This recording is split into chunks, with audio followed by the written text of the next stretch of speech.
Today, what I'm going to be doing is talking about some of the reasons why your internet connection may not work.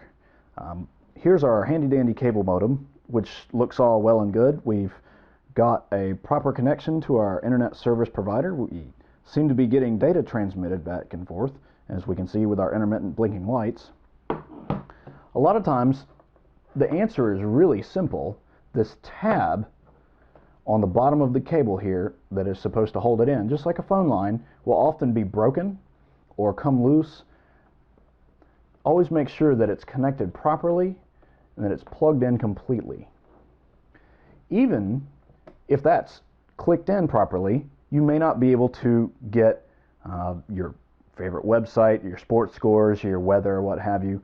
What'll happen is behind a desk, you'll often get a cable fray where a desk pinched it, or someone's foot, or a chair, because there's often a huge loose bundle of cables behind, folks' desks and in dark corners that they don't see.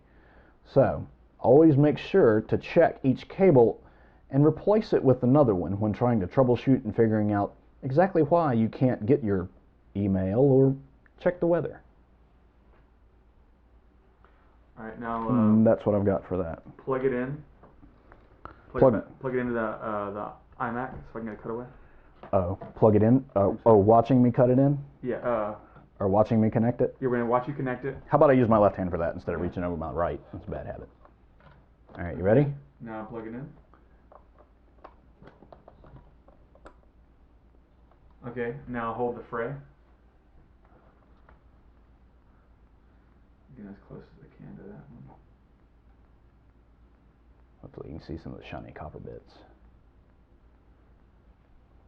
If you want, I can do this.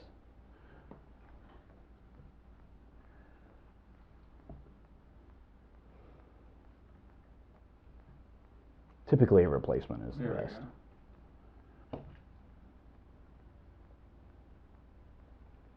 Got it?